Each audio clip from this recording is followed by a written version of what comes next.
This is The Wheel Weaves, a Wheel of Time podcast with no spoilers.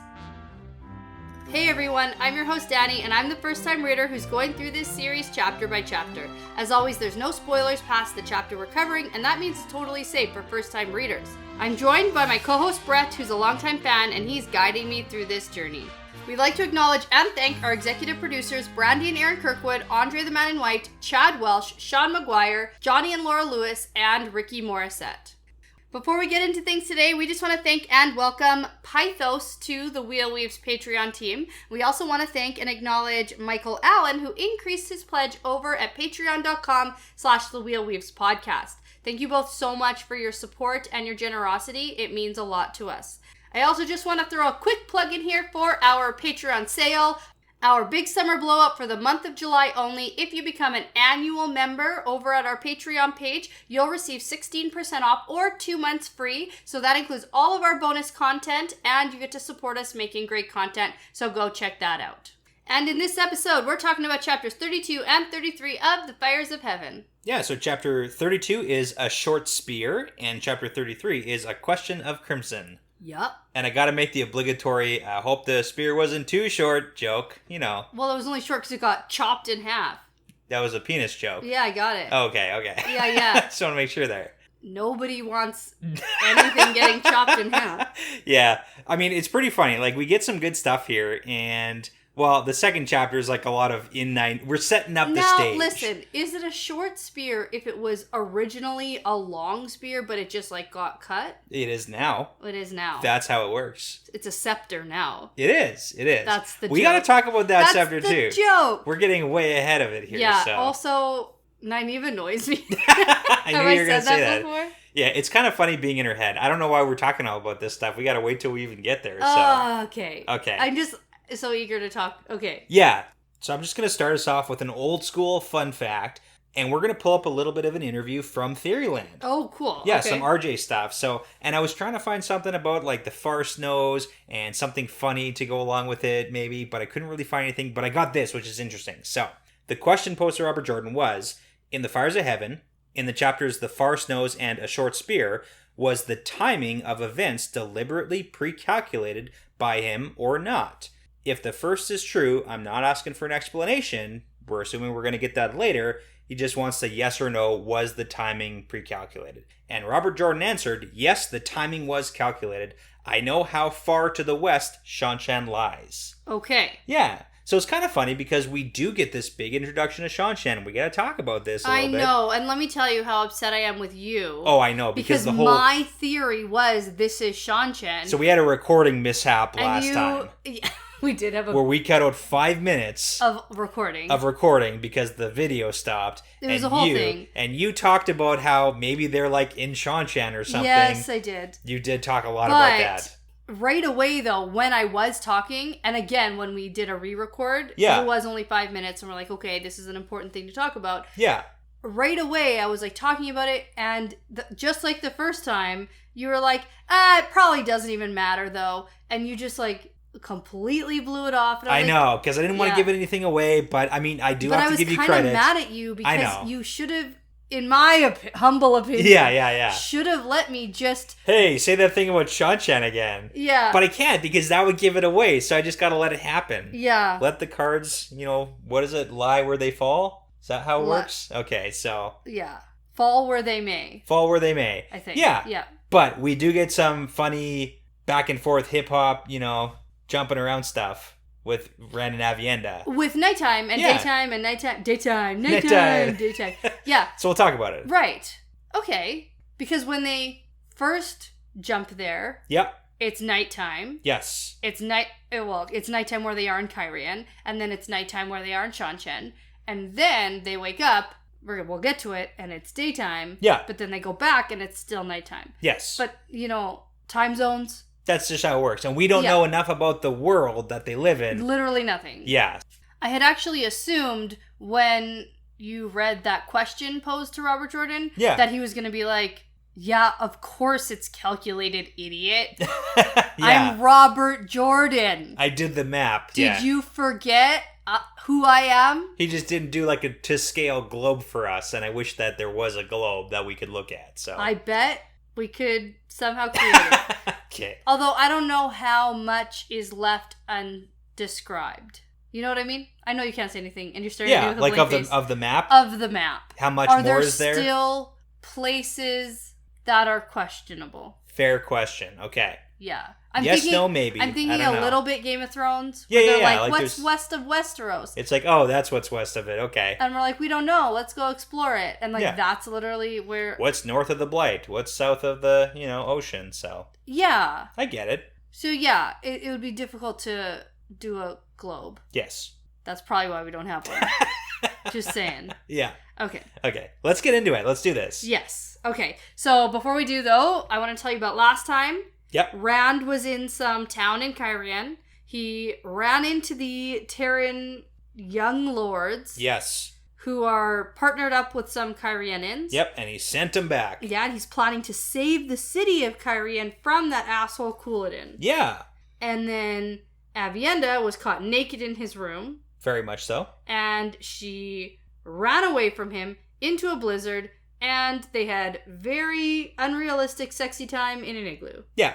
That's what happened. Yeah, that's exactly what happened. That's good. Yeah. See, we didn't even need that hour last time. The thing that we didn't talk about, though, about the whole, Couladin thing with Cairhien and all that, and the Terrans are going back to be like, hey, Rand's coming to save the day, is that it's kind of pointing to the fact that there might be a little bit of a showdown in or around Cairhien. Right. And we didn't talk about that. We did talk about how I still strongly feel that Rand should gateway skim his butt on over. Do his thing, get over there, and go just zap Couladin. I don't know why he needs to send those people back to ride hard for 7 days. Yes. I don't know. I know you don't get it, but he's not just going to go by himself. It's dangerous. He's the dragon. We got to protect this guy. I feel like you could take someone with you. Yeah. And you're just like, oh, go just zap in beside Couladin and be like, hey, Couladin, fireball, and then just zap up, yeah, right? What I was actually thinking more practically was that he could go inside the city of Cairhien. And then from the wall be like, hey, Couladin. No, nothing to do with Couladin. He literally... Stop interrupting me. He literally sent people to go let the city of Cairhien know that help was coming. Yeah. And it's a very dangerous mission, and they could get run down, and probably will, by the Shido. Yeah. The message probably won't even get there, and it's probably going to get out to the Shido and Couladin. So, he didn't have to do any of that. He could literally gateway right now into the city of Cairhien, tell who he needs to that help is coming, and then gateway his ass back to wherever the hell he is. You know what you sound like right now? What? It's one of those people who's like, oh, why didn't they just get on the Eagles and fly the ring to Mordor? That's what you sound like right now. Yeah. Well, they probably should have done that. I actually exactly know what you're talking about. Yeah, I know you know that what I'm talking about. And they should have done that. That can't happen. There's reasons. Because then the book is over too fast. We don't have time for that. We have no conflict. We have no time for that. Yeah. You want to do a shot? Yep. Okay. I do get it. Yeah. So I only sort of get it because I don't think that this would solve the issue of Rand going crazy because of the taint. This doesn't solve the issue of the Dark One. This doesn't solve Forsaken issues. Okay, this it just solves one issue. It literally solves the issue of the day. Okay. And I'm like, okay, there's a lot of things that we can just get a move on here. And it's not the entire wrap up of the whole overarching plot. Yeah. This isn't an Eagle situation. Welcome to the Wheel of Time. I know. There we go. Oh my god. You ever wonder why there was 15 books? Yeah, it's because of shit like this. Oh my god. It's great. That's what we're here for. Cheers. Cheers. Oh. Should we start the chapter now? I would like that. Yeah. Oh. Chapter 32. There we go. Okay. A short spear, and we get the Shanchen helmet. Yes, we do. Now you're going to be so mad at me. Oh my gosh, why? I missed it. You didn't look at the chapter title? No, and can I show you... Or the symbol? No, can I show you what it looks like in my book? Because it is a dark... You know when you photocopy something too many times? Yeah, it's just a dark patch. And you can't tell what it is? Okay.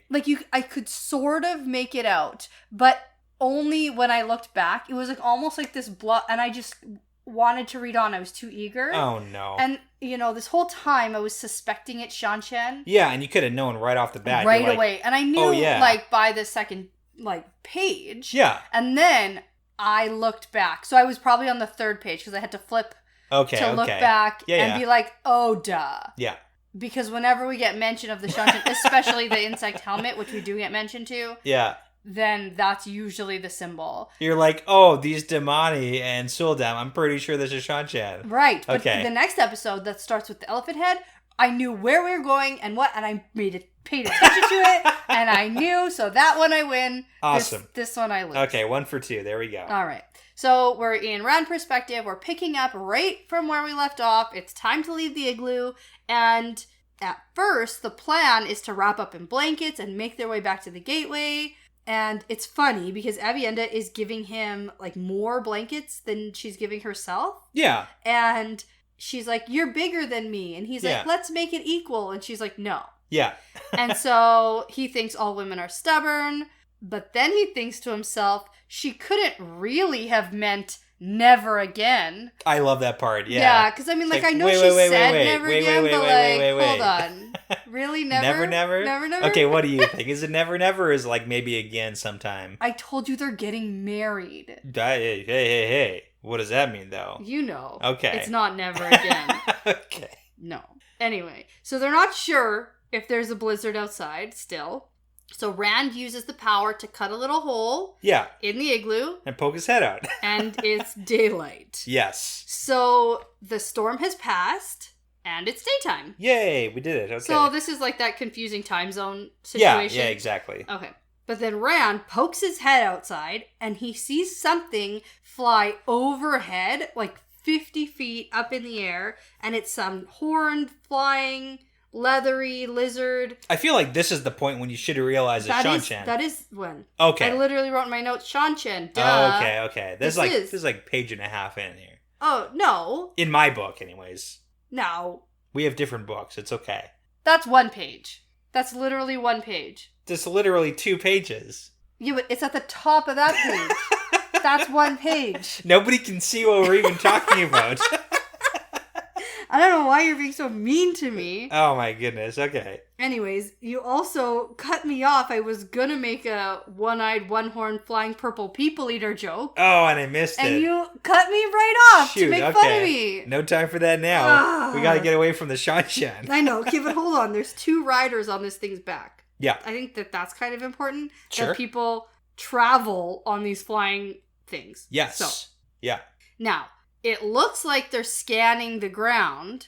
So the new plan is to leave the blankets and sneaks back to the gateway, which Rand can still feel is holding open, but is trying to close. Yeah. So the whole Shan-Chen and the people riding on the back of the beast is actually really important too, because I think we got hints at that at the end of the Battle of Falma, where we've kind of gotten the whole, big giant lizard creature circling overhead.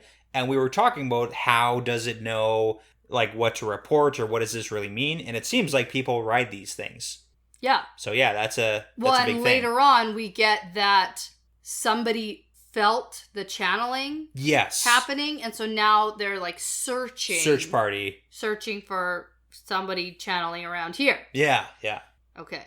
Can women feel men channeling? No, not that we know of. Oh, so it would have...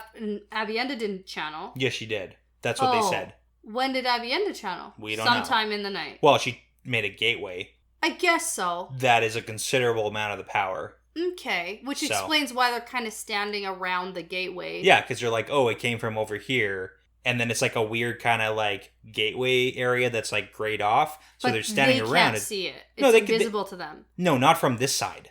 From this side, it's grayed out. From the other side, it's invisible. And they didn't try stepping through or doing anything? It's a weird, spooky, gateway portal thingy in the middle of the wilderness. They're not just going to send a Damani who they don't care about through there? They care about Damani because they're property and it's valuable property.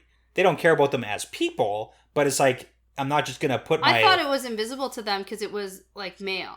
No. Incorrect. Okay. Cool. Yeah. It's invisible from Asmodean's side. There's so many... So we got to clarify. There's so many more questions I have. Okay. Just because I'm like, God, well, they could have just like gone through and seen what's up. They could have, but that's like a weird, spooky thing they've never seen before. You just don't enter that in the forest because that's how you end up murdered. Yeah, but I'm sure there's somebody who's like lower on the food chain that they don't care about that they could send through to test things out. Like maybe, but... In movies, there's always that one who has to go check out the space with like a rope tied around there. Right, and then he gets like eaten on the other like side. Stranger Things. And then they pull the rope back and it's like, oh no, it's just the rope and the guy's gone. Yeah, exactly. That's like what I'm picturing. You know what? I love that even more. Let's get that. Except get that. It wouldn't be like they would come back. Maybe. They would like stick their head in and look and see Asmodean sitting there. Yeah, and then be like, whoa, this is weird. And then they like come back and they're like, actually, it's not that bad over there. Oh man, okay. It's just a room. Yeah, it's just one dude sitting there. Okay. Which, okay. So that didn't happen. No. Yeah. It didn't. Okay, so Rand and Avienda are sneaking through tree to tree, but there's not very many trees. And Rand looks around at where they are. And to the west, there are sharp snow-covered mountains. Yep. And to the east, there's an ocean as far as they can see. And that's when it really clicked for me, like, oh, yes, this is Shanshan. Well, and I mean, one thing to consider, too, is Avienda has barely seen, like, very much water at all. And now she sees the ocean. Yeah. It's like, holy smokes. And snow. Yeah. Like, not just ocean, but, like, frozen snow and ocean. Like, it's a whole thing. Whole lot of new stuff for her. She's doing pretty good. Yes. Yeah. Okay, but they're tromping around in the snow. She's got her big, bulky skirts on. Yep. So Rand just picks her up. So romantic. In his arms and carries her. And she doesn't even, like, put her arm around his neck to, like, help him in any way. She folds her arms and looks angry about it. But she, like, understands. It's very funny.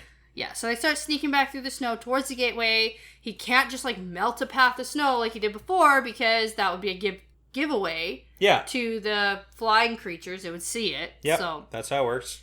Yeah, okay. It's a pretty uneventful, like, trip to the gateway. Oh, yeah. They it's make like it to there. The gateway, and then about 50 paces away from them are a bunch of people. Yes. And now, let me tell you what I first thought. Okay. So, I was concerned because now they've been gone for probably a long time. Yeah. Especially considering that it's daylight here. We don't know actually how long they've been there. Did they fall asleep at any point and we didn't really hear about it? I don't know. But I assumed that these were Aiel who, like, came through the gateway. Oh, interesting. Looking for them. Yeah. And I know they're in Shanshan now, in my heart. Yes. And I'm like, oh my God, this is terrible. Because how far did they go? And are they, like, scouting and out are they and everywhere? looking? And I thought this was a whole new problem. It's like, we're in Shanshan now. Yeah, so I feel like my imagination really... Like, I try so hard ran amok. To come up with what's going on and predict what's going on. Like, that's the way my brain works when I'm reading this now. Yeah. I don't know how I'm going to read anything else ever again that's not these books because I don't read normally anymore. And honestly, a lot of your plot points I wish were real. Yeah. Because it'd be, like, really exciting to see that. Yeah, maybe I should start writing. But seriously, that's what I thought was happening here. And I was like, that's a problem.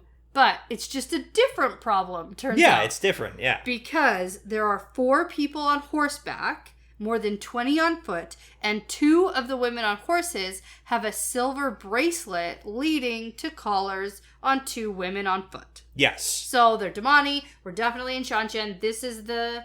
Okay, this is what's happening. So we got, like, 2 commanders or whatever on horse, and then 2 Suldam on the horses, and 2 Damani. Got it. Okay. So... He sees the soldiers with the spears and shields and insect helmets. Yeah. And he realizes where they must be. Good. I'm glad he picked up on this at least, too. Yeah, I would have been really annoyed if he was like, I don't know. Yeah. Like, we've seen this before. You know this, man. Figure it out. So it's good that Rand does recognize them. And so he starts formulating a plan. He tells Avienda that the 2 women on leashes can channel. Yep. And then Avienda is like, oh... Actually, the women with bracelets can also channel, but it feels weird, though. Yeah, so this is one of those things that we know, but they don't know yet. Yeah, and Avienda can sense. Yeah, and she can sense that they can channel, like, hypothetically, but the Suldam can't actually just go and channel. No, she's like, it's weird. It's almost like it's weaker. Yeah, exactly. Yeah. And then she says that Egwene taught her how to shield, and she can shield all 4 of them, plus wrap them up in air. That's pretty good. And this is back to our point about not really being taught the power system when you're in Wise One's training. Yes. Because she learned this from Egwene. From Egwene. Yes. Not from her Wise One's teachers. And I mean, let's be real here. Egwene learned a lot of stuff from the Seanchan, so... Not this, though. No, I mean, but just like getting stronger in the ability to channel. Oh, too, for sure. So she definitely leveled up with her Seanchan Yes. training, I'll call it in quotes. Yeah. But yeah, she did learn how to handle like multiple weaves, and that is a pretty good thing, and now Aviendha can clearly do it too. Right. Okay. So the plan is that Aviendha will take care of the women, and Rand will do the rest. Yeah. And so it's go time. Rand and Aviendha do their thing, and it all seems to work. Yeah. Like, it's all pretty smooth. Like, this chapter, nothing really goes wrong for them with this stuff. No, it doesn't. And that usually doesn't happen. Like, usually something goes wrong. It usually goes wrong, like, a little, and then it goes right. So running into them was the thing that went wrong a little. Yeah. But it's like they got to the gateway and they escaped very smoothly. But there was an obstacle in their way, and they overcame it. Yeah. This is the slight hiccup. In the middle of the book, I'm still waiting for a middle of the book actual conflict. Okay. Something that derails everything like crazy. Okay. Like, that's what I'm waiting for. That's what you want? Yeah. Yeah. You know, I'm reminded of The Dragon Reborn when Egwene and the girls got kidnapped on their way to Tyr. Right, And I was like, this is it. This is so exciting. I love that stuff in the middle of the book when you're not expecting it. Yeah. It's unpredictable. But then that's like one chapter and then they're back on their way to Tyr. Yeah. So what I'm getting from... And they just made some new Aiel friends. What I'm getting from that is that you don't think that them running into Galad at the circus was like a big enough event. So that's what I'm feeling here. So I mean, like, if they had anywhere to actually go, like, maybe they would have been derailed. But they have no idea where they're going or what they're doing anyway. All right, let's get to them. Let's finish this first. I guess they were on their way to the tower. Yeah. I guess they did have a plan. Okay. I feel like that was a weird overreaction, and it wasn't... Anyway, okay, let's get back to this. Okay. So, all of these Seanchan are just wrapped up in air. Yeah, they can't do anything. They can't do anything, which is kind of great. Rand is looking in at the gateway, but he can't see his room anymore. It's just like a gray blank screen. Plus, it seems narrower, like it's really trying to close. Yeah, so that's what I was saying. It's not invisible from this side. It's just like grayed out. I thought that Rand could see it because it's the male weaving. Yeah. No. Yeah, and I get it doesn't seem like that. Yeah. It's fine, but like, I mean, maybe, but I don't. I've never read it like that, so I'm just gonna go with no. Okay, that's how I saw it. Because it was Asmodean who made it invisible. But at no point is Aviendha like, where is it? I can't see it. That's true, but she seems to just be going with it. Yeah, because it's like weird because it's grayed out now. Okay. Yeah, that's fine. And I then think from the wrong things all the time. But this is the thing. From the other side, when Rand looks at the male weaving of it, that's when it actually looks invisible. He's like, whoa, I could only see it because... But that's from Asmodean's side. From this side, he has a very different reaction to it. Okay, that's fair. Yeah. We just don't get anyone else's perspective, so... Yeah. I just read it quickly and that's fine. Moving on. So because Rand can tell that the weave is covering the gateway... Yeah.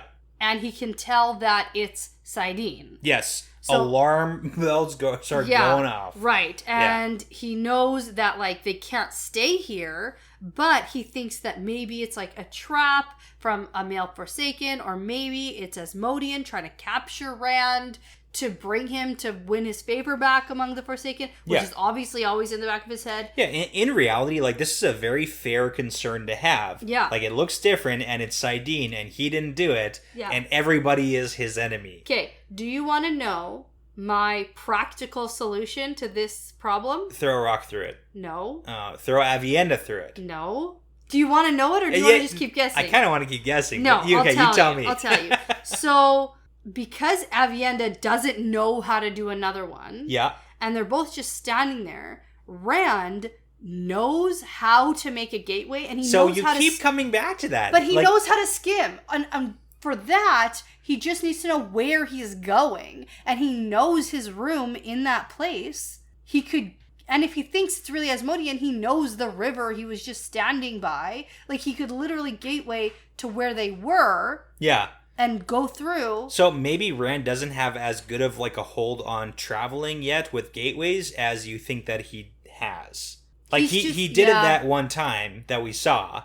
Yeah, but then he was able to, after the adrenaline, after everything, he was able to make a new one. It's got some weird stuff going on, so maybe he's having an off day. No, you don't have to. No. I get that the practical solution isn't what's really going to happen here. Yeah. I'm just telling you. Okay. That's my practical solution. Okay. But it doesn't matter, because that's not what happens. No. So, before they leave, Rand decides he wants to free this Damane. Or at least give her a chance at freedom. That's what's happening. But she's not going to get free because he doesn't take her with them. But it's a good point, though, because Rand doesn't really understand the relationship that Damane have with the Suldam or how anything really works in Seanchan. Yeah. Like, all he knows is that, they're captive women. Admirable. It is. And to take her collar off, I guess she could try running away. That's kind of what he's thinking, I think. But no. You know, like... No, but this, again, we know that that's not going to work because she's probably 100% loyal to being a Damane at this point. Right, and even, like, he would have to keep everyone else all wrapped in air for her to be able to get away. Yeah. Because even if she did say, I'm free, and try to run away, like, a spear would go through her. She's going to get captured or killed. Or the other Damane is going to... Yeah. Who didn't get freed. Yeah. Yeah. Admirable, but it's not going to work out so well. Yeah, and they try so hard. He does. Like, they spent a lot of time doing this when they could just go. Yeah.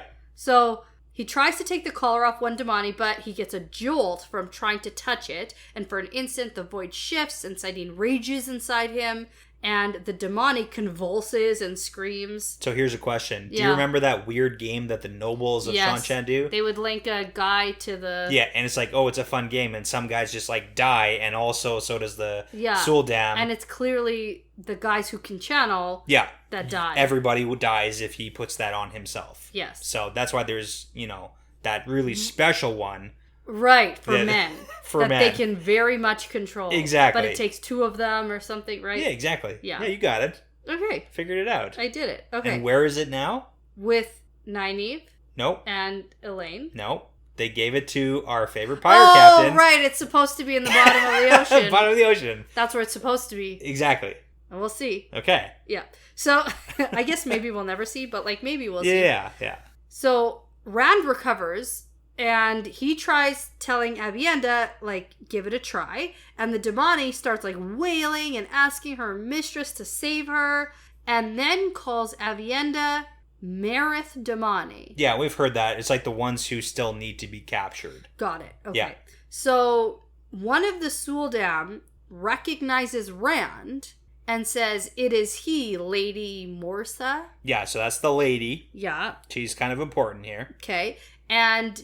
they're like, this is the one who's channeling. Yeah. As well as Aviendha because we know... so they felt Aviendha channel, but it's like Aviendha's not the only one. Like, she's not doing everything. Right. She's only doing this small portion, so Rand is the guy doing everything else here. Right. And then Morsa recognizes Rand. Yeah. Because it turns out she was at Falma and saw him there.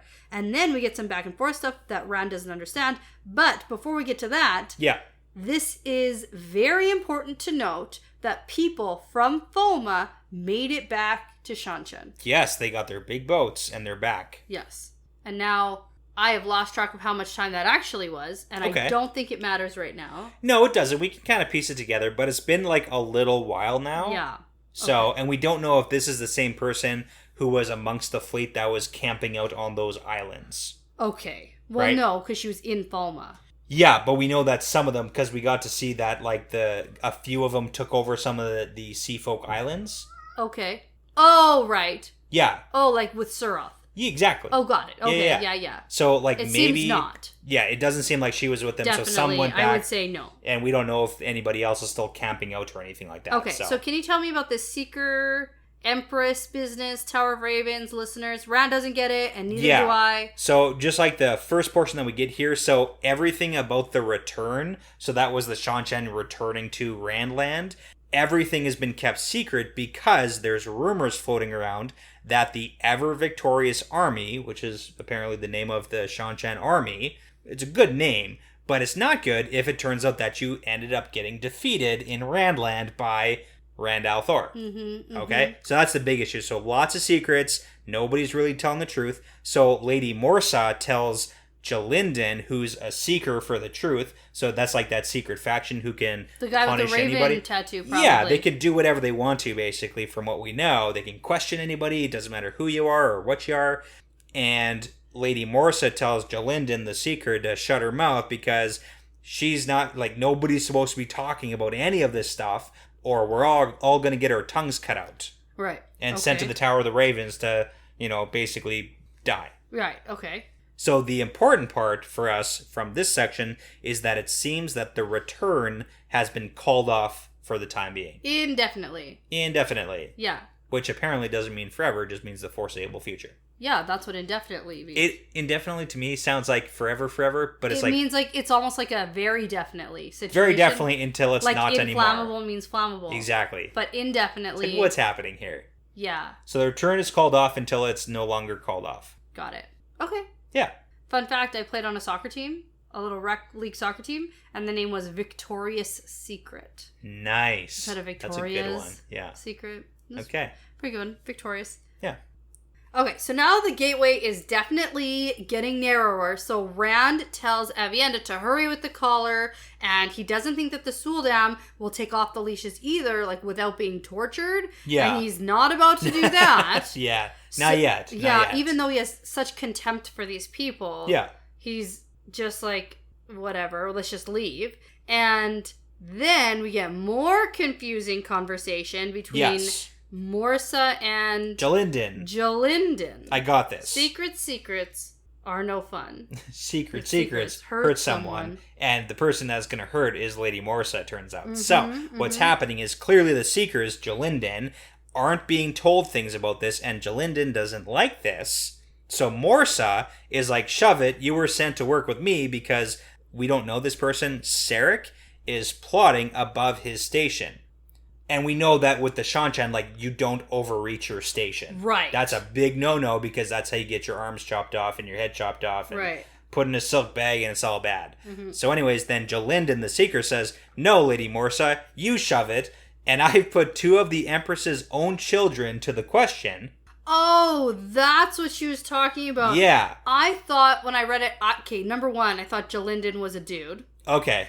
And I thought... It was like Jalindon's children? Jalindon gave the Empress... her children to be tortured. So no. And so I was like, how many children has the Empress had for this guy to just be casually being like, I gave her some of her children? Yeah, no. Okay, the Empress has children, and Jalindon personally tortured 2 of the Empress's own children because there's no escaping the secret. So yeah, you can't get away from him because it's like, if I can torture and do whatever to the Empress's children... Sounds like a questioner. Yeah, I can do it to literally anybody. And then Morrisette tries to backtrack because now it's like, oh my god, whoops. Yeah. And it's a little bit too late. So Jalindon now announces, and again, this is why they're all bound up in air and like nobody can move. Yeah.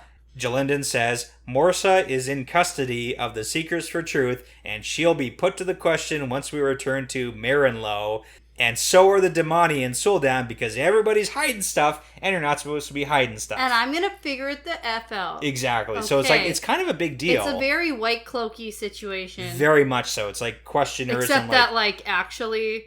It's like they actually have power and they are do hiding stuff. stuff though. They are too, and that's a big thing. So it's like it's crazy, but now we know that even at some point Rand thinks, I don't know what's happening, but like I'm glad I'm listening to this because it sounds important. Yeah, it's like maybe it'll make sense in the future. He also notes at one point he can barely understand them because of their Texas drawl. Exactly, he does say that. Their slurred speech. Yeah. Yeah. So anyways, so Morsa's in for, some bad stuff. Same with the Damani. Okay. And Jalindon's just kind of being a seeker.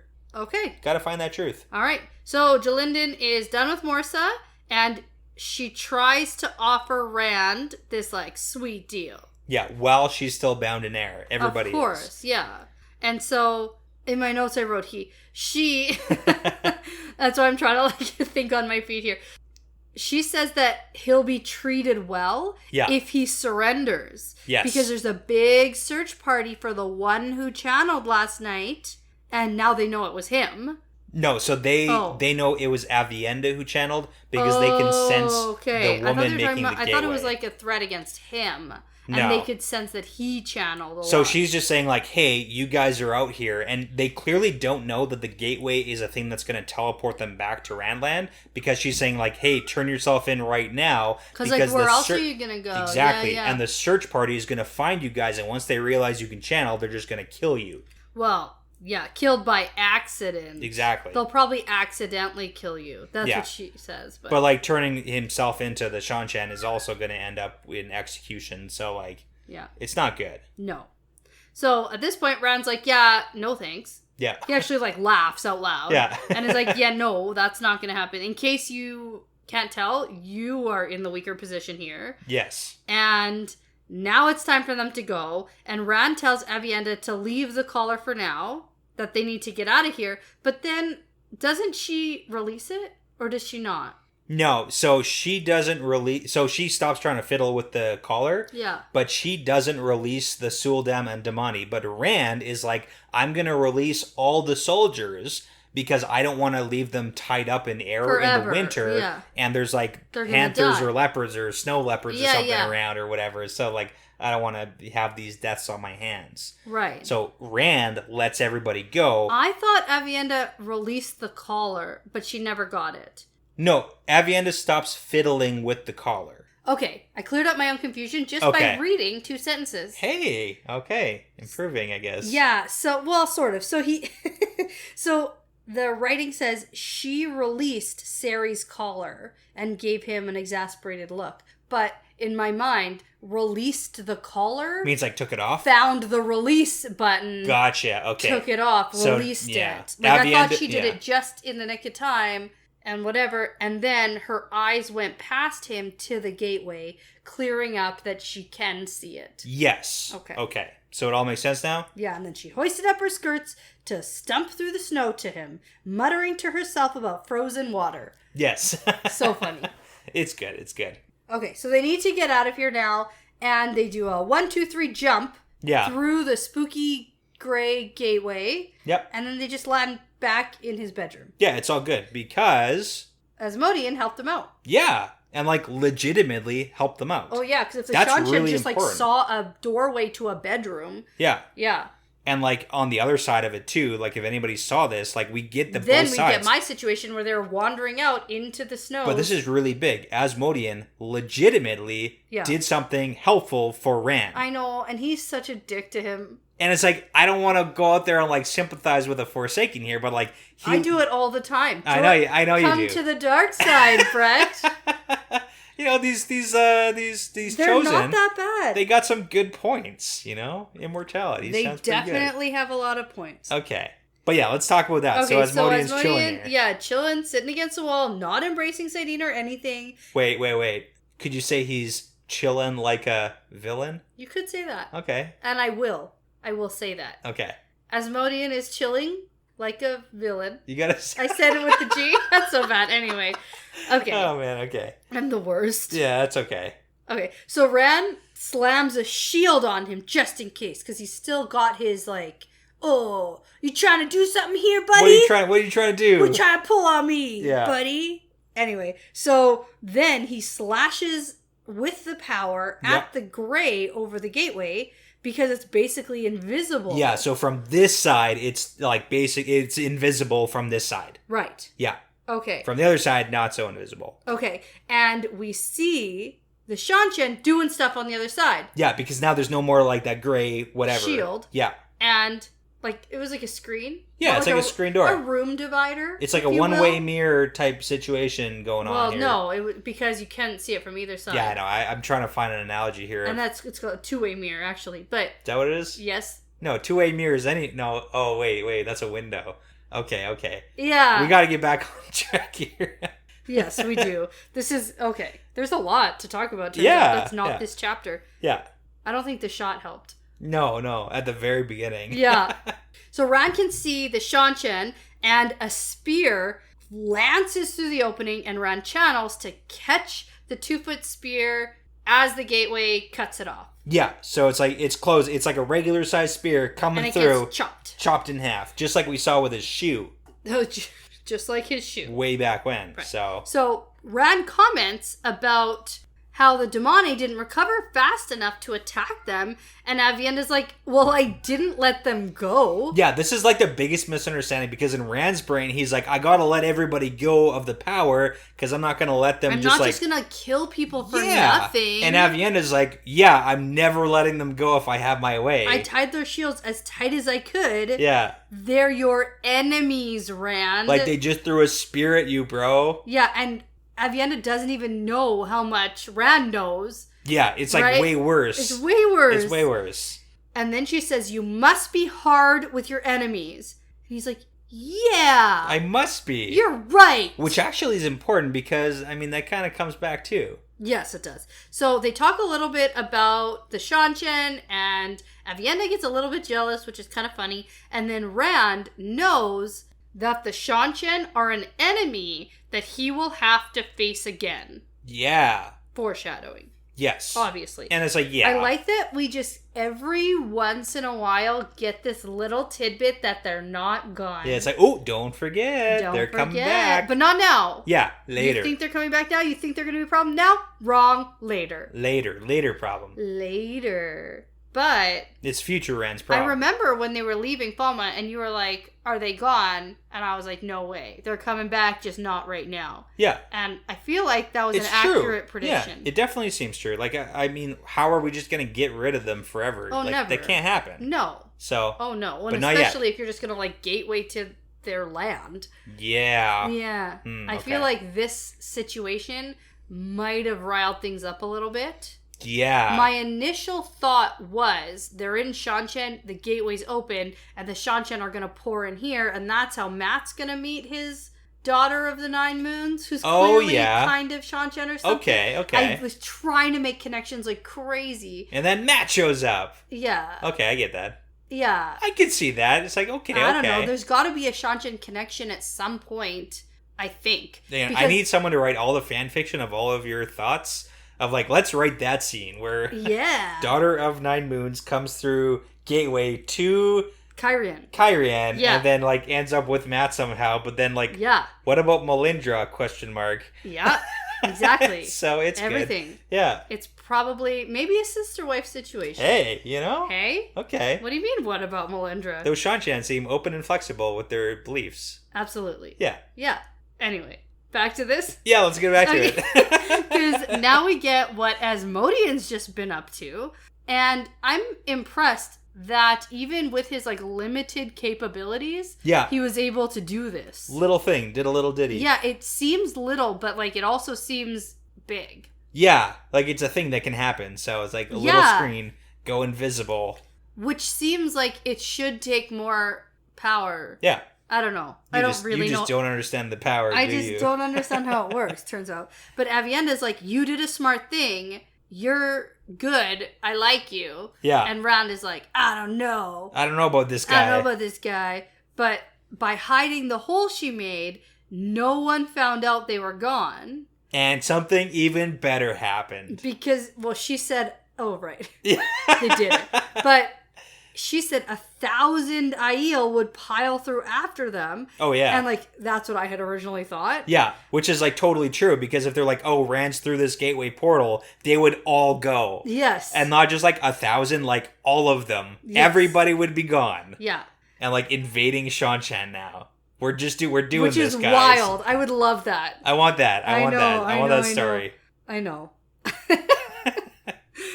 Okay, and also, Asmodean told a Guy Shine that Rand and Avienda did not want to be disturbed. And the important part, who is that Guy Shine? I don't know. It's Avienda's first sister. Oh, Avienda's first sister Niella. Is a Guy Shine to Rand? Well, no, she's Guy Shine to the Aiel, and Guy Shine do whatever they're, like, told to do. So she was taken half a year ago. So she's still got, like, 6 months left on the contract. I missed that entire thing. Okay. Yeah, and that's why Avienda's super pissed off, because it's like, oh, did she look like me? No. I got that part. Yeah. I just didn't understand that, like, that was the Guy Shine. I thought that maybe the Guy Shine went and relayed the information. No. Or, because, like, I knew that Aviendha was pissed off at her sister, but, okay. Yeah, because then a whole bunch of maidens find out and start, like, beating their spears on their bucklers and yelling for, like, an hour to celebrate. Because it was, like, initiated by her first sister, because she always wanted Aviendha to basically get married. So this is kind of the first step to that. But Asmodean said that it was someone named Sulin told this Guy Shine that she must see you eat. And that was the one, because Aviendha's like, oh, did she look like me? Whatever. So Yeah. Okay. All right. So now Rand wants to talk with Asmodean alone, and Aviendha is off to punish her sister for, doing this stuff. Doing all this stuff. Although it turns out it was It's correct. accurate. It was correct. It was just on the other side of the world. Yes. Yeah. And so Rand turns on Asmodean, who comments on his strange scepter. I love it. And Rand seems pissed at Asmodean for not mentioning the trick to make something invisible. Yeah. And Asmo's like, well, you never asked. I mean, technically. Yeah. And then Asmodean goes into sort of like pleading with Rand. This is important. Because he realizes how pissed off Rand is. Yeah. And he's like, oh shit, I thought I was doing something good. Sorry, man. Yeah, sorry I didn't teach you this one trick, but I don't know. Sorry. And then he says, my Lord Dragon, I am your man. And does more pleading, and he's definitely on Rand's side now. Yeah. So we got to talk about this. So we've got Asmodean, who, technically didn't teach Rand this trick and whatever. Rand's mad about that. But he did a good thing by hiding the gateway. And I mean, that's even questionable, because it's like, maybe what if Rand was actually in trouble on the other side? Who knows? But Asmodean did what he thought was a good thing to help Rand at this point. He didn't do anything nefarious. Yeah. And then he says that, like, I'm on your side, man. I got nothing left. I'm your man. Yeah. Is Asmodean Rand's man? I think yes. Interesting. He flip-flopped. He flopped when he should have flipped, so Asmo is a good guy now. Yeah. Is that what you're saying? Well, yeah, I think he has, I think he has been since he basically was captured by Lanfear. Like, we kind of get that he's a coward and he's going to flip to whatever side he thinks he might have a chance with. And right now he's got zero chance with the Forsaken, so... Well, yeah. I just don't like when we talk too much in detail, because then you start agreeing with something I've been saying. And then you hate it, yeah. And then it makes me question what you're saying and how you're saying it. So what I'm really trying to do is just back you into a corner. Yeah. So that you really take a hard stance and be like... I always do. Yeah. And, like, my hard stance is I think that he is going to be with Rand. Okay. I've said that from the beginning. Yeah. And I think that what he did here, he legit thought he was helping. Yeah. But I could potentially see the other side of it, where he Super devious? No, not devious at all. I thought maybe he thought Rand might be in trouble, and instead of helping him, he literally just made it invisible from this side and, like, went to bed. He, like, hedged his bet and was like, hey, maybe he never comes back. Come back. Yeah. Like, I could see that, because I don't see Asmodean as, like, a nefarious planner. Okay. But I do see him as an opportunist. I was going to say that word. You took it right out of my mouth. That's great. Okay. I prefer the way where he actually thought he was helping. Or maybe what he did might have been, well, he's gone, so he's gone. And then he comes back, and he's like, oh, shit. And then now he's, like, actually with Rand. I don't think he's turning him into any Forsaken. Okay. Unless the opportunity presents itself. That's the thing about opportunists. Shit. Shoot. Yeah. Shoot. He's on your side until he's not, so. I think he is. I think that Rand's threats about turning on him. Yeah. But I think that making it in the doorway invisible isn't turning on him per se. It's not handing him over to a Forsaken. Yeah. It's yeah. What was that thing about cards that I said earlier? Letting them fall where they may. Yeah. Because he totally was like, this was helping you. Yeah. Yeah. Even you can play it both ways. And if he never comes back, it's like, all right, well. I don't know, man. Shoot. I don't know where he is. Crazy. I thought he was with Aviendha. I guess not. Where did she go? Yeah. Did they run off together? Who knows? Okay. Yeah. Okay, I can see that. Interesting thing, we also know that Moraine can do the invisibility thing. Like, she made them invisible when they were in the Blight, you mean? Yeah. Yeah. Yeah, and it was like a simple bending of the light or whatever. So it's like similar principle. Oh, it's simple.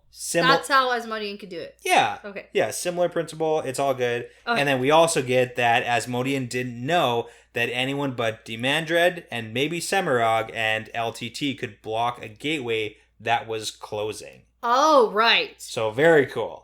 Well, because Rand basically is LTT. We have LTT in his head. So Same, yeah. They're the same. Okay. All right. So Rand's being just like a hard ass right now. He's pissed off, but he tells Asmodean to stand because he's in a dog. He's like groveling at his feet. Mm-hmm. And then he puts his spear against Asmodean's neck and says, for everything that I ask, you tell me 2 things that I didn't ask. Okay. Yeah. Hard ass. Yeah. And if you're hiding anything from me, it's gonna be bad. Yeah. So he's got a very different attitude than like 7.5 minutes ago when he was releasing all the Shanchan so they wouldn't get eaten by a leopard. Maybe. So. Maybe. He has a different opinion, but this is a completely different situation. This is a Forsaken who literally like sleeps basically in his bedroom with him. Yeah. Who works daily by his side. He has to keep him in check. Okay. He's not leaving Asmodean out to die. Yeah, no, I was just going to say, like, how do you feel about Rand being this kind of a hard ass? Because, like, even putting the spear to his throat, like, that's pretty intense. I like it. Okay. I like it. Yeah. So, then to end the chapter, Rand hasn't been able to learn how to shield a woman, or, like, the Saidar. Yeah. Yet. Do that thing. But he wants Asmodean to show him how. No, not how to shield a woman. So there's a difference. Because I was like, how does Asmodean know how to do that? The way I kind of visualize it, like if you shield someone, you put like a cage around their head so they can't do any channeling. How to avoid flows he can't see. Yeah, so he's like, how do I do the choppity chop thing that Lanfear did to me when she was like chopping his flows? Right. Yeah. And then like how to counter against flows I can't see. Yeah, how do I do that? Yeah, and it doesn't really sound like Rand's taking any excuses because he really wants to know. Yeah. I mean, that's important. He just went up in a situation where if Avienda wasn't there, like, what's he going to do against the 2 Damani? Yeah, okay. And now, Asmodean says, I can try, but it's certainly going to be difficult without a woman to practice on. And, like, I know a few women who could probably help you here. Well, okay, but who? I feel like... That opens up a whole bunch of, like, okay, then we now know that Asmodean is here. Like, that opens a whole can of worms. You can't just be like, oh, get any of them. Okay. Fine. Yeah. You win this one. But like, I get that it's like, oh, maybe we could trust Avienda and be like, hey, definitely Avienda. we could. Really? Yeah. You don't think that she'd have any problem with Jason? She might have a problem, but she's not going to tell anybody. Really? Like, Egwene? Yeah. Is telling Maureen. Egwene's a tattletale, we know that. They need to just tell Maureen, because Maureen already knows. So at least she'd want to help, right? Maureen would be like, okay, and then cover her ears and pretend it didn't happen. Because I don't think she would pretend it didn't happen. I think Maureen knows this is Asmodean. I know, that's what I'm saying. It's like, she's going to act like, oh, it doesn't matter, like, I'll help you, but, like, don't tell me anything, because if you say it out loud, then it becomes real, but if we're just pretending it's not a thing. Like, Maureen would totally help him learn this. We can just ignore it, 100%, because if he can block, like, Elida's flows, for example. Yeah. Like, it's like Maureen's not going to stop himself from being gentled, potentially. There's a lot of possibilities. Which one is the men one? Gentled. Yeah. Yeah, I think Maureen would totally help him. Yeah, what I was saying is like she would act as if like, don't tell me, let's just do it. Yeah. Because then if we bring it up, then it's like it becomes real. So she would be on board with this. Yeah. Anything that helps Rand in any way, in any capacity, she's on board with. Yeah. And that's what I like. Yeah, the Gleeman's helping you. I get it. It's cool. It's all good. The Gleeman's helping you. Don't worry about it. He's read a lot of books. What do I need to do? Yeah. Channel a little at you? Sure. Cool. Cool. Anyway, that was an hour. Yeah. I mean, a lot of the good stuff happened in this chapter. That was good. The next one is okay. Should we get into it? This is clearly like there's another thing. Sorry, before... okay. Just one last thing I need to mention before we move on is Rand is keeping his little short spear scepter. His scepter, yeah. As a reminder. Yeah. That there are other enemies out there. Yes. You know I love my tokens of reminders. Do you? I don't know that. We talk about it on this podcast often. Elida with her pictures. Oh, you're right. Holy smokes. Okay.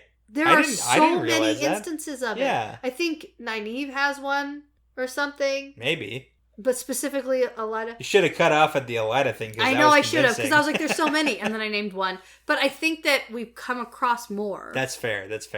Okay. Yeah. But you know I like that. No, I get that now. Yeah. Okay.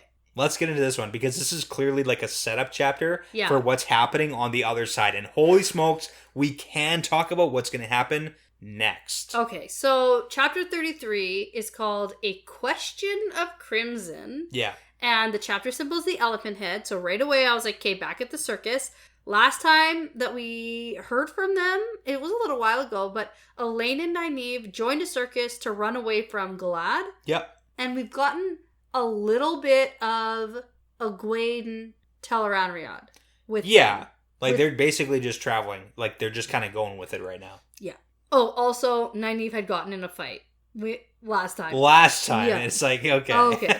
So we entered a Nynaeve perspective, and Nynaeve is currently blindfolded and standing against a board, and Tom is throwing knives. This is so good. Like past her head, and it turns out this is her addition, her contribution, if you will, to the circus. So, okay, if you remember in chapter 17, way back when, that was like half the book of what we've already been through already. But when they joined the circus, I would argue it's a quarter of the book.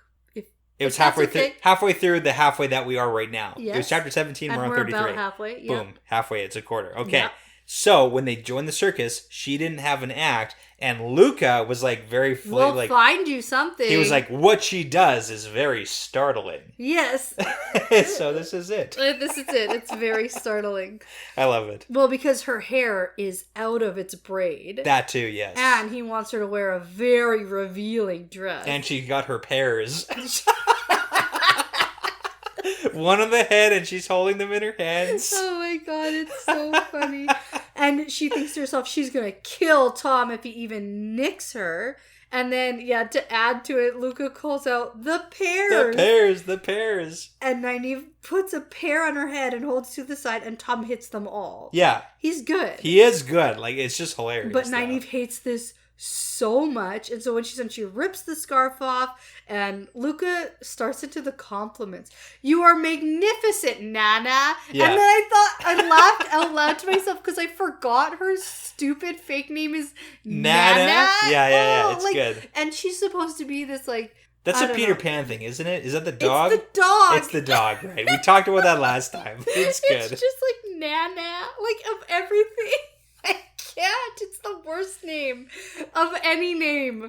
But I do. It's so bad. I agree. But we got to talk about this. Like, Luca's doing some pretty blatant complimenting here. I love it, though. You are magnificent. Your bravery is magnificent. And you are more so. And oh, the crowds will go wild for the beauty and distress. Like, it's pretty. Like, he's getting up there with the. Like, he's kind of into Nynaeve, it sounds like. Well, he's going. She's a moneymaker. Yeah, I feel like he's into the fact that she's pretty. Yeah. And that can sell tickets. Okay. Boobs make money. That's true. It's a fact. It's a scientific fact. Science. Yeah. You should probably show more cleavage so more people listen to our podcast. I should. I'll work on that. Take your boobs out. Okay. God. I've been waiting. No. Oh, man. Okay. So anyways, we get into the chapter. You know what? It's title. funny you say that because it's a podcast, so it's like totally... We have an Instagram. Oh my god. Okay, never mind. We have social media, folks. Nope. Let's get back to the chapter. Okay. Find us on Instagram to see Brett. Never gonna happen. He sells the podcast for us. This has derailed the entire conversation. I know. Okay. So the chapter title about the crimson whatever. Yeah. But it's the dress. It's the dress. And Nynaeve thinks that this dress is red to hide blood if Tom misses. Yeah. Which is like funny. But he wants her to wear this very low cut, very revealing dress because the crowd's gonna love it. Can I do an impromptu fun fact that I don't know if it's true or not, but I'm pretty sure it might be? Okay. So I think it was the British and they're called redcoats because they had red coats. And it was literally, they used red because... I need to stop you. Because I feel like we should probably go to our resident clothing expert. Okay, and maybe there's some clarification here. Maybe. But they wore red because it would show less blood, so it wouldn't like freak the rest of the army out or whatever when you started dying. Yeah, so it's like there's something about the color red and red coats and being colored red for blood. Like it's a real thing. I'm like pretty sure. We're going to go to Kaylee. Okay. Hopefully she knows this one. Because it's time for Clothing Queries with Kaylee, our resident old-timey clothing expert. While the myth that the British military wore red coats to hide blood has been around for a very long time, It's just not true. Nynaeve, as a wisdom, should know that blood does in fact show up on red fabric as a dark or even black stain. When the British decided to have a consistent uniform for all their regiments, they chose red for several reasons. For one thing, it was cost-effective, as the red dye required fewer steps than other colors. It was also more color-fast than some of their other options, so it wouldn't fade or bleed easily. Luca probably wants Nynaeve to wear a red dress because it's an eye-catching color, and it's kind of important for performers to hold their audience's attention. Okay, I'm very excited that I was either right or wrong about that information. Okay, so at this point, Luca changes the subject because Nynaeve has a puffy, bruised eye, and he asks what happened. Yeah. And she lies, and this is the thing that sort of goes on for the whole chapter till we get to the end.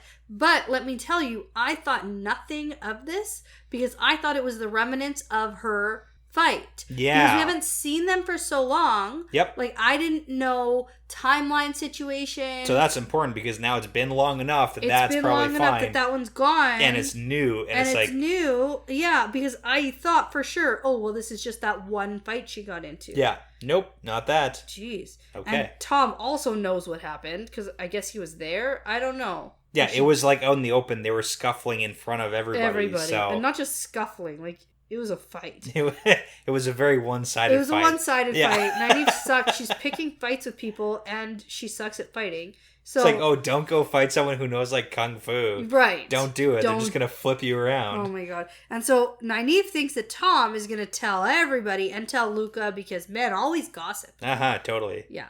And so Nynaeve thinks about the meeting that Elaine and Egwene had last night. Yeah, you missed something really important. Oh. And it's about boobs. Oh, good. Yeah, because she thinks that there's like a whole lot of back and forth about how she doesn't want to do this and wear the dress, whatever. And then she thinks that only Lan gets to see her boobs. Oh, yes, she does. And then she also thinks about how she misses him. Yeah. And wishes he was here for comfort. Yeah, exactly. Yeah. But back to the Egwene report. Yeah, so Egwene is reporting on the fighting in Cairhien. There's brigands and the Cairhienin and Aiel are fighting. Plus, there's Andorran soldiers that are there in the fighting too. Yeah. Because Morgaze is trying to take the Sun Throne. Yep, not really though. And Elaine is worried about her mother's soldiers in Cairhien. Not her mother anymore. No, we know that. Yeah. They don't know that. We know that. They don't know that. They don't know that we know that they know. That they don't know. That they don't know. Yeah. Yeah. Okay. But most concerning, there's a big part here. Yeah. Rand is up to some funky business because he's following through on his orders where he's identifying anybody who like steals or loots or burns or anything, and Rand is hanging. You mean breaks the law? Exactly. Yeah. Rand's hanging everybody. Good. So yeah. Great. And not him personally hanging, but he's watching. He gives the order. Yes, and he watches. Yes. So. Nynaeve actually annoys me quite a bit here. Okay. Because she's upset by Rand's personality change. Yeah, okay. Because she thinks he used to be such a sweet, gentle boy. Oh, yeah. He's changed so much, and this is awful. I must have a talk with him or something. It's like, no, he has to save the world. Yeah, and I'm thinking he's being a consistent, fair, and strong leader. Yeah. And it's like the rules aren't like crazy rules. Yeah. They're like, don't steal, stop burning houses down, or I'm going to have to punish you. Yeah. It's excellent. Yeah. I think this is so good. And she clearly just hates any change ever. She's not okay with it. No, she's not. Even though he's the Dragon Reborn, the King of Tyr, the leader of the Aiel. Yeah. Oh, and but still just be sweet and gentle. We could have the conversation about like whether capital punishment is the way to go for Rand, but it's like, this is, what else is he gonna do? Like there's no jail. If there was, then he would put them in jail. There's no dungeons. Straight to jail. You go to the waste. That's where you go. And I mean, like, maybe if he was in Tyr and he had access to a dungeon, then like maybe potentially. Like, okay. Yeah, potentially. But different situation. Yeah. Desperate times call for desperate measures. Well, he needs to, like, at this point, make examples. Yeah. So I don't know. I'm fine with it. Yeah. I like it. For the intents of the story, I'm good. Yeah, I'm good. I'm good with it. Yeah. So Nynaeve thinks about how the river around her is much smaller than it once was. Like, it's almost drying up. So river travel is very limited. And these women have no real options of leaving where they are. They don't even really know what their purpose is or where they're going or why at this point. At this point, like, they just don't want to go back to Tyr with, like, their tail between their legs. Like, they just want to do the thing that they set out to do. The main issue is they want to go to Tarvalin, but Elida's in charge, so they can't. So they want to go to the next place, but they don't know where that is. They don't want to go to Caemlyn to be turned into Elaine's mother, who clearly doesn't have a good relationship with Aes Sedai, from what they know. So those are the two things that they're really trying to avoid. So then what's their purpose? I think they're struggling for any purpose right now, and they would have purpose if Nynaeve could remember where the blue meeting was, but she can't. So now what? And I think you hit a real good note there where they're struggling to find purpose, because I think that might be why a lot of people run off to join the circus in the first place. They're lacking purpose. Oh, yeah. Okay. I bet. I think there's a lesson there. Right. Okay.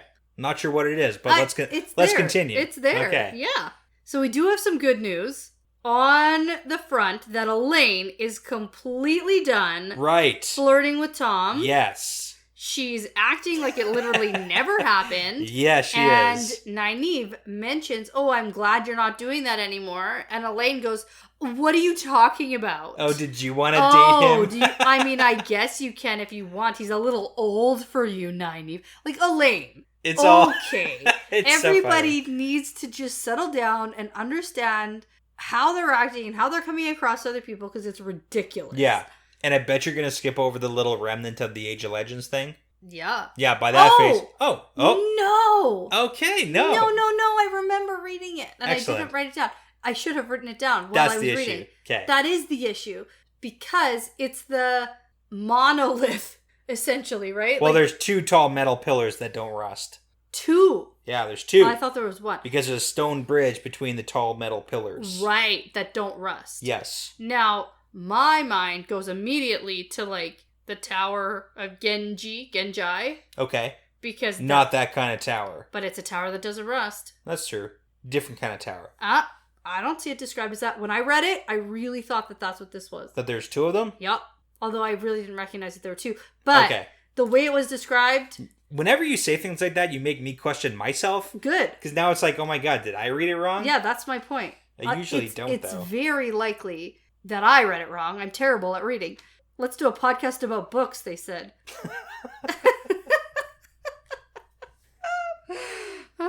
You should probably be good at reading if you're going to do a podcast about a book series. The River Eldar lay less than a mile north, spanned by a single lofty stone bridge built between tall metal pillars that glistened without a speck of rust. So maybe between 2 and 4. That's what I get out of that. Okay. Tall metal pillars, to me, is the same as like a tall metal tower. Okay, not the same. But at some point, if these towers were just standing there, not rusting, around a river, maybe someone was like, let's build a bridge here. And they didn't know what these things were. In my mind, it could be because there was another one somewhere else. You know what? Screw it. There's 4 Tower of Genjis right here. Let's do it. No. That's obviously not what they're called here. That's what they're called over in the Two Rivers. Right. But there was also one over by the river. That was a different one. You're talking about like the one big, tall, one pointy pillar that anything that came within like a mile just died. Yeah. Okay, that also is different. That's a different I feel thing. like it's all the same. They're all connected. Snakes and foxes. Okay. You know what? I'm not going to discount that. I like it. That's how I didn't know. I thought the one by White Bridge was the same. No, it's not? No, I'm not going to say anything now. Nah, what the heck? So many tall metal pillars that don't rust, that all do different things? Yeah, right. Well, they don't do anything. Most of them don't do anything. They might, though. That one clearly kills things. And the other one is a gateway into and these ones hold up a bridge or something. They also do something else, I'm sure. Okay. It's not just some remnant. No, wait. You know what it is? What? It's Wi-Fi, but there's no... It's remnants, not from the Age of Legends, but from our age. They're just satellite towers. It's something about 5G right there. I don't know. There's a joke in there. That's it. Okay. Okay. So, Turns out Luca's plan is to cross the river in the morning to the town called Samara. Samara. Yes. It's in Gildan. Yes. And... Is Gildan a country? Yeah. Did I know that? Yeah, you did. I feel like Gildan was a city, but it's fine. Don't show me a map. No, don't bother. No, you're showing me a map. Yeah, Gildan is all that area here. What's the main city there? We know of Johanna. Oh, I really thought Gildan was a city. No. Okay, whatever. Okay. Moving on. So the prophet is here in Samara. Yeah, that's the important part. It's Massima. Yeah, it is Massima. Massima. Right. With all of his followers crowding the town. Yes. And I racked my brain to think about whether or not these women have met him. Massima? Yeah, but no, there was no real, or was there a crossover? In Faldara. In Faldara, and there like was. Eye of the World. Yeah, there was. And like sort of crossover because Massima was the guy in Faldara and like they were all there, but we don't know of any direct interactions between like they might have them. seen each other, but not enough to maybe recognize each other. Yeah, like they were the people who were like the big thing because they showed up there with Moraine and stuff. Maybe he would recognize them. Yeah. Oh, for sure, I think. Yeah. And like whether or not they recognize him. Yeah, there's like a little bit of I think there'll be a run-in. That's okay. what I think we're being prepped for. Okay. Yeah. I get that. Okay, so anyways, this guy's here. Plus, white cloaks are all over the place, and they're kind of trapped. Yeah. We get that Nynaeve is looking at, like, everyone in the circus and just, like, recapping who everyone is. We also get that there's a bunch of other, like, menageries in Samara. Yeah, they also have acts as well as animals. Not just animals, so that's a big thing. Luca wants to be the best because he's Hugh. Hence the whole, like, knife-throwing thing. Hugh Jackman. So yes, he's got to have the biggest and the best. Greatest showman. Yeah. Not just like the most medium showman. That's not, you don't get a movie by being medium. Yeah. You gotta be the greatest. So we also get a very simple hint. I didn't get this until my second read. With Aludra? No. Okay. That Nynaeve punched a guy who was flirting with her. Yeah. And one of the gave him a brothers. fat lip. Yeah. Yeah, I didn't get that the first time. Yeah, she hit him. Real good. Oh, yeah. So, I don't know if you've noticed this, but there's like a trend with Nynaeve. Yeah, which I want to talk about. It's in my notes somewhere, and we'll get to it when it's there. Okay. I have a note about this specifically with There's Nynaeve. a lot of her being physical. I think it's when we find out about her. What actually happened. So I do have a good note that I want to talk about. So, Aludra is here. Yes. And she comments on what happened and says that Sarandon uses her hands and feet with remarkable ability. And that's like the first real direct hint of what actually happened with Nynaeve? Yeah, it was confusing for me because I still didn't You thought it was like the last time. And I can't keep like these circus names straight. Yeah. So I don't know who hit her the first time, to be honest. I couldn't tell you. So this, like, I literally skipped over it. Yeah. And so what I did pick up was that she has new and improved fire sticks. Yeah, I pulled up the information because we got a little bit, like a couple little tidbits the last time we saw her, kind of, sort of. How she, like, makes something appear, and I thought she was Leandrin, remember? But I remember, because the whole new name is fire sticks because they're not called strikers anymore. Because that doesn't accurately describe what they do. Exactly. So it's a little bit of, like, world building we're getting here with RJ, and it's, like, just, like, a couple paragraphs he totally wants to plug. Yeah. So Aludra is improving on the fire-making things. Because, and I also did a fun fact about matches way back when, I'm not sure if you remember that, but in The Dragon Reborn, so now that's 2 books ago, crazy, chapter 40, Tom wanted to know about Aludra and how she lit the lantern so fast because they were in that. Yeah. And that's when you're like, oh my god. And Aludra said, I have secrets, and she says, sticks will make my fortune for me. Yeah. So it went from sticks to apparently strikers, which wasn't good, and now it's fire sticks. Which they're matches. But they're matches. Hey. But apparently it's like this whole trial and error process. Yeah. Because like if what she was doing is if like the tips of the matches touched, they would just like light on fire. Yeah. So that's bad. No, that's not great. Yeah. And like Nynaeve is just like keeping them in her wagon. Yeah. And not actually trying them out. It's fire hazard. You might blow up a hole in a heart of stone or something like that. So, Oh yeah, right. Fireworks. Got it. Okay. Explosives. It's fun. Yeah.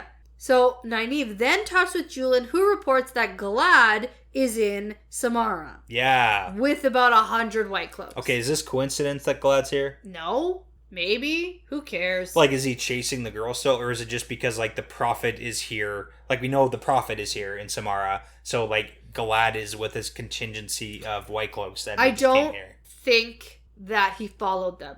Okay. Because I think if he followed them, he would have approached them at the circus. Yeah, and, like, it sounds like they got here first, too. So. And I don't think Galad thinks they're doing anything wrong. And maybe he thinks that they, like... I don't think that he would be like, oh my god, she ran away from me. Because in his mind, everyone should do everything right. Yeah. Right? So, like, why would she run away? Oh, maybe she got captured. I should rescue her. Right? Like, it's not... I think he would have approached them by now if he knew where they were. Yeah. Yeah. And maybe I'm completely wrong. But that's what, like, everything I say. Yeah, I mean, it's possible, but...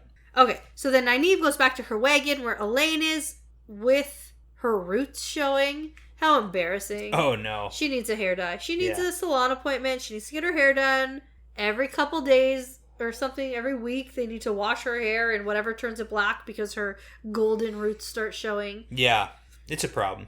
Yeah, especially when you're, like, in disguise and people don't really have hair dye here. Yeah. Right? It's So not like picking up a box. Oh my god, your roots are just red. Like, it's like, what's happening? Your hair's growing in red now all of a sudden. Yeah. Anyway, so Elaine sees Nynaeve's eye and is like, what happened? And then this is where I was like, oh, this is new. This is a new thing. Yeah. And then we get a lot of Nynaeve's thoughts because she was gonna lie to her, but then decides that she doesn't want to, but then thinks about how she's avoiding Egwene. Because the whole, like, lying incident or whatever. Meeting, so. And then she doesn't even really admit it to herself. It's clearly, like, a sore spot on their relationship, too. Oh, yeah. Well, it was an awful, awful situation. And it's, like, lingering, though. I just want to point that out. And, you know, I hate that Egwene is just, like, sitting there thinking, I did such a good job. Yeah. I am not going to take anything from Nynaeve anymore. And, you know, you've literally traumatized her. So, like, way to go. Yeah. Good one. This is bad. You did such a good job, Egwene. Great work. That's sarcasm. Yeah. So, no, I got that. Anyway, yeah. I'm sorry if I sounded sarcastic. Okay. But then, finally, we find out what actually happened. Yeah, and even that's questionable because it's like what Nynaeve's saying versus like her memories of it is like still a little bit different. But even what she's saying is like she totally lost. Oh yeah, she got her butt whooped. Like she's not ready for this fight. So Nynaeve decides to tell the whole truth in quotation marks. Yeah. Because so many people saw. And it's going to get out at some point. So basically Nynaeve was questioning Sarandon. Yeah, that's the Seanchan. The Seanchan elephant trainer. Yep. About the Damani and Sualdam. And now, this is a little bit of a callback. I just thought of this right now. To the constant questioning of those Black Aja. Yes. They had nothing to go on. Same questions over and over. They had nothing else to do. They were trying to get information, and they were just constantly questioning them. Yeah. Until they were dead. Yes. So what's in store for Sarandon? Oh no, what does that mean? Well, I guess she's not Black Asha, but... Yeah. No, but it's like they don't know how to properly interrogate people to get answers, like, I guess. once you have answers from someone, you need to just realize that that's all they're going to tell you. Like, the end. And find something else to do. Because it's almost like they... Have you tried shaking them? No. Okay. Because how does that go? So Sarandon's like, I told you everything I know. I don't know anything else. And Nynaeve keeps pushing. So Nynaeve shakes her. Yeah. I want to even know, like, how did that even happen? Yeah. Like literally. Like by the shoulders are we talking about? Probably like, tell me, woman. I don't know. And so Sarandon flipped her over her shoulder, and Nynaeve got up and slapped her, and then Sarandon punched her in the face, and they kept scuffling, which I think is a nice word for Nynaeve getting her ass whooped. Yeah, that's the thing. And the strong man named Petra broke it up. Yeah, and that's the funny part is like in Nynaeve's memory, it's like the scuffle was literally like she gets up and Sarandon flips her, and then she gets up and Sarandon keeps flipping her and flipping her and flipping her. Yeah. And it's just like, I just remember, I have these like visions of like playing Mortal Kombat where you do like a low kick, and the person keeps like falling. And And it's like, you can't break the pattern, but they keep knocking you down, and it's like, so funny. you get so pissed off until you just lose, and it's like, come on! Yeah, okay, do you want to know? I'll keep it brief. Yeah. But my deep thoughts about this writing specifically. Okay. I don't often go into the male-female dynamics. Sure. Because, we have lots to talk about and we like to speculate on story rather than writing. But I think that this writing of Nynaeve, getting into fights, whether she can win them or not, is a very typical masculine trait. And I think that this scenario really feeds in to the whole Robert Jordan was doing a gender role reversal. Gotcha, okay. So the women who are cocky and arrogant and powerful and... We're doing an opposites thing. In the 90s, very typical that men were powerful and arrogant and cocky and always getting into fights. Yeah, so it's like, put that on the women. You're mad at someone at the bar, fight. You're mad at this person, fight. Right? Like, that's a very masculine trope. Yeah. I like that, And so the fact that Nynaeve is getting into all these fights just really plays into the theory of Robert Jordan's gender role reversal. Yeah. Where she's the one, because I don't think any of our male characters have just been like getting into fist fights. Yeah, like literally nobody. Even Matt in bars where he's like gambling and drinking and whatever. The one fight was because that dude was trying to murder Elaine. Right, so. and he like literally murdered him. Yeah. It wasn't just like a scuffle fist fight because I'm mad at you. Yeah. It was, so that's like the typical, I like it. That's a good point. Role we see, and that's a clear reversal. Cool.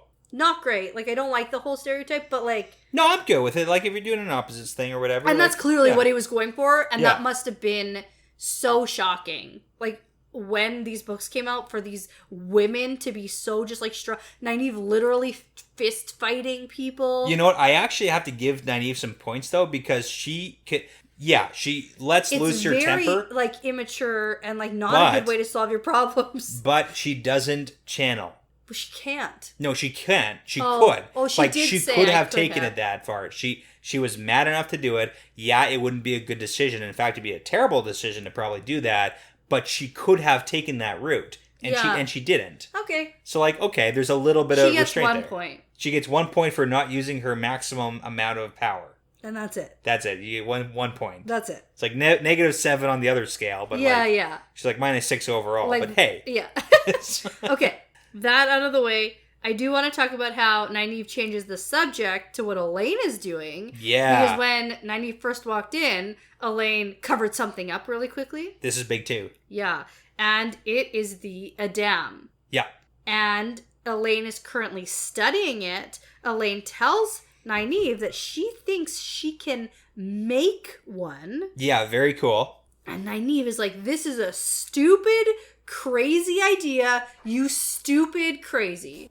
But turns out Elaine is understanding that this Adam is in fact a terangrial. Yeah. She's figuring out how it works, and it works like linking two women together. Yeah. Which is why the Suldam must be a woman who can channel too. Yeah, so this is important because we've heard about circles with women. Yes, and the whole linking thing. But we don't really know the specifics of how that works. Right. But from here, we can kind of like dissect a little bit of that. So she says that typically, so an Adam links to women, and it's strange because instead of 2 or more women sharing power with one guiding, it's one person taking full control. So that's implying that with a circle of women, it's all the women are doing the work, but one woman is doing the guiding of the flows. Okay, yeah. But with the Adam, it's literally full control by one woman over the other. Right. And that's why the Sultan has to be able to channel too.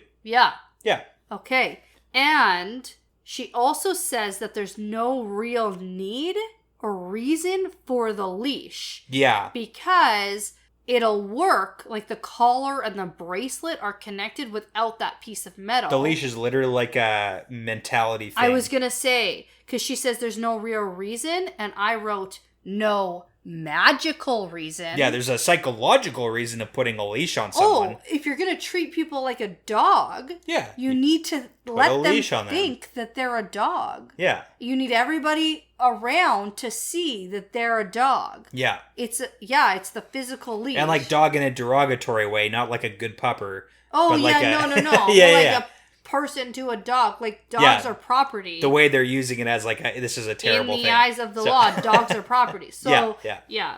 That's the reason that's for the important leash. Too. So with the leash because thing. she's like, I don't even know why that's there. And it's like, oh, because of how it looks. I know why. Yeah, exactly. Okay. And so Nynaeve doesn't understand still why Elaine would want to make an Adam. Yeah. But Elaine explains, it's a terangrial, and I think I can make a terangrial. And if she can make one... This is funny, because she, like, goes off the...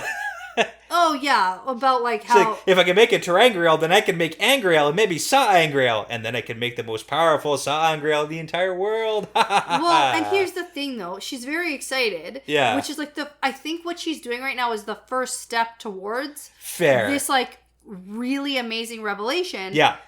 If it's real. She's just extrapolating, like, super hard She's right now. She's figured it out somehow, and so she's excited at the idea of making something she can be proud of, but she also says that there hasn't been an Aes Sedai who can make a terangrial in thousands of years. Yeah, we actually know that. We've heard that before, where it's like nobody makes them. We've had the Corianne and Nadil. She's the one who studied them. She studied them, but like nobody makes them. So that's pretty cool. Yeah, if she's right. If she's right, that's the big question mark. Like, just because you study a terangrial and you find out what it can do and sense its powers, like... What does this actually mean, especially in the scope of the books? Yes. Like, maybe this is the step to recovering some piece of Age of Legends. Yes. But, like... Because then she, like, goes on and on about how she can even figure out Whitebridge and how Tarvalin buildings were made. And it's like, there's, like, a lot of stuff here, so... Maybe. But I do think that it's very funny. So I gotta point out one line, though. Oh. Because it's kind of neat, because she says, if only we knew a fraction of what the Forsaken do. Oh, yeah. I haven't got to that point yet. Oh, okay. Yeah, but yeah. Because she says the knowledge of the Age of Legends in their head, and they're using it to serve the Shadow. Yeah. Think of the things we could make and do. Yeah. And it's funny, because that's literally the position that Rand is in, because he has one of the Forsaken. Yeah, and Rand's discovery was that the Forsaken don't know everything, and there are some things we know that they don't. Yeah. So... There's that. Yeah, it's just like one of those funny thought processes of like, the Chosen, the Forsaken, like probably don't know how to just like do all these things. Well, and especially the ones that have just been locked away. Yeah. So there was a lot of things they could do, but... Yeah. Yeah.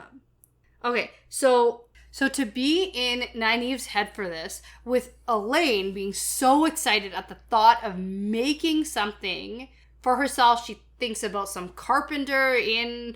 the palace who made a chair, and he was very proud of his stupid chair. Yeah. And Nynaeve... It was just like an ordinary chair, too. It was just regular, but he was very proud of something he made with his own two hands.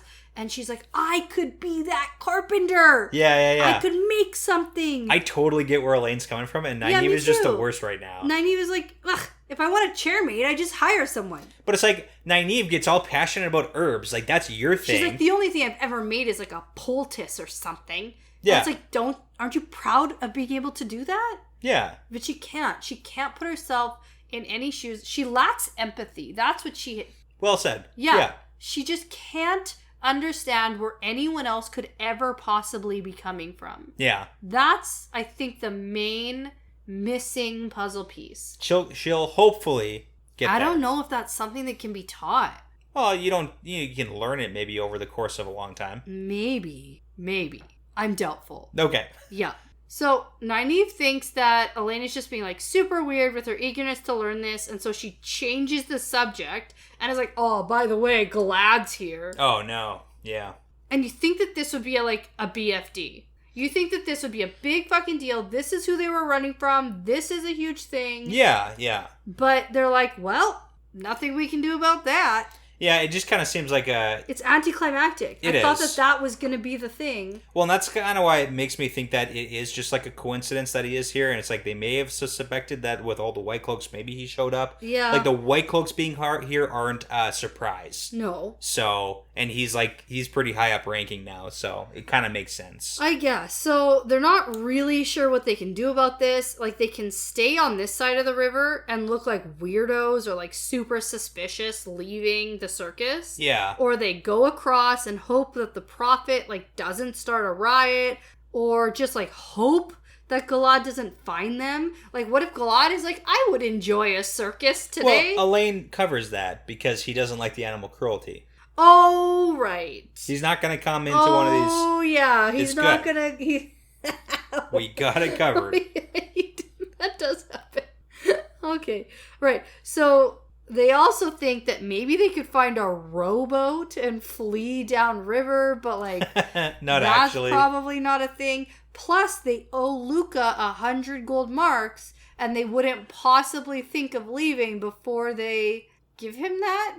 Well, that's what Elaine's saying. So the whole point is Elaine's making a bunch of excuses as to why she needs to stay here because, like, all these situations. Because she wants to walk a tightrope in front of people. She wants to find a little bit of adventure. Yeah. That's what Nynaeve thinks anyways. I know. But this is from Nynaeve's perspective. It is true. But I do think that Elaine probably does want to do this. Yeah. Act in front of people. But even though Galad thinks circuses are cruel for animals, caging animals is cruel, which is like the one redeeming thing that Galad has ever done. Okay. In my opinion. Okay. Although he was very chivalrous and courteous with Egwene. Yeah. When he was like courting her, asking her for go for walks and stuff. That's what I've been saying. Galad's not a bad guy right now. Like, no. We have a lot of hatred for Galad because of Elaine. Yeah. That's the reason why we don't like him so much. And yeah, he's a White Cloak, and I get it. He's got some things He's that got some so hiccups great. in his personality. But Elaine is just like, hates him so friggin' much. What if he's, against caging animals, but somebody's like, you gotta check this out. It's amazing. It's witchery. We have to go and, she's clearly an Aes Sedai witch walking on this tightrope the way she does. Okay. And then he shows up and it's Elaine. Friggin' Elaine. Yeah. Like, and what he's if like, that happens? No, that's not a witch. It's my wife. That's not a witch. It's my wife. sister. Good Princess Bride. There you go. Okay. Anyway. Yeah, so I they might think catch it's a great idea to just like be performing at a circus where Galad's like 10 feet away. Oh yeah, it's for sure not a good idea, but like that's the plan. You literally fled. But here's the thing, Elaine also doesn't just want to leave because Nynaeve's like, let's get on a boat and just go. But it's like, go where? Nynaeve doesn't know where they're going either. Yeah. And they don't want to go to Tyr. Elaine's like, we can go to Tyr, but Nynaeve doesn't want to go. I don't want to go to Tyr. It's like, where are we going? Because if we're on a boat, we got to go somewhere. Well, they know that Rand and Egwene are in Cairhien. Like, they could head that away. They could go towards where they are. They could, They meet up with Egwene every other night, it seems like. Have you looked at the map? Yeah, but a little bit out of the way here. They could start. Sure. Okay. Whatever. All right. I don't know. They need a purpose, and... They do. That's the issue. My prediction, you want to hear it? Sure. Nynaeve is going to remember Saladar. She gets close here at the end. Dar, Bar, Lar. Yeah. Yeah. Okay. And then anything, because that's basically the end, but like anything with the Prophet or Galad, anything else there? Ugh, all of it. All of it? They're all going to have like a crazy... Or none of it. All of it or none of it. That's literally what it'll come down to. It'll either be smooth sailing with like no hiccups and they still don't really know and they catch a boat. Like Nynaeve is like the first boat that comes along that's big enough for all four of us. We're out of here. So like that'll either happen or shit's gonna hit the fan. Love it. I like both options. Those are the two things. Okay. I prefer shit hitting the fan for fun. Really? Yeah. Everyone says that till shit hits the fan. No, I like it. Okay. I want it. Give me the drama. Okay. That's what I watch for. That's what I watch The Bachelor for.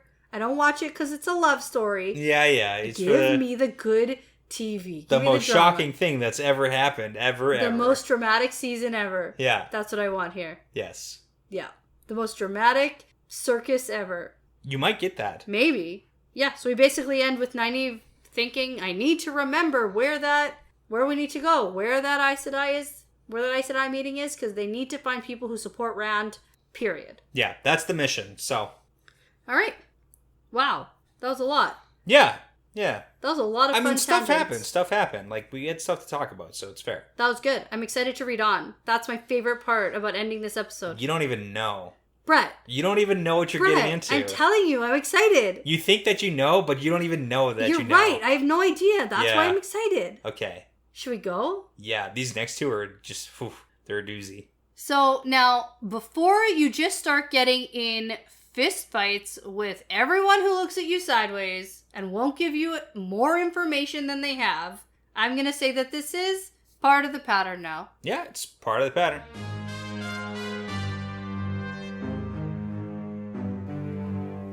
Thank you so much for listening to this episode. The Wheel Weaves is hosted by Dani and Brett, edited by Dani, produced by Dani and Brett, with Passion Socks, Mozyme, Moltude, Benjamin, Jamie Young, Cody Fouts, Yanis, Megan Smiley, and Jonathan Reese, with music by Audionautics.com.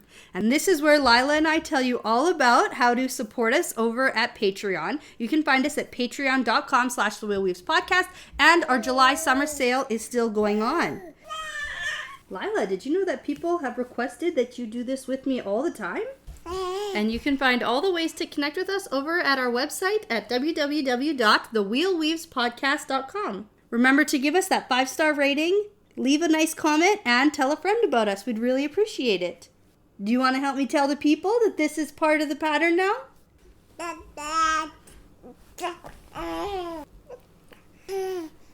That's right. Thanks for your help.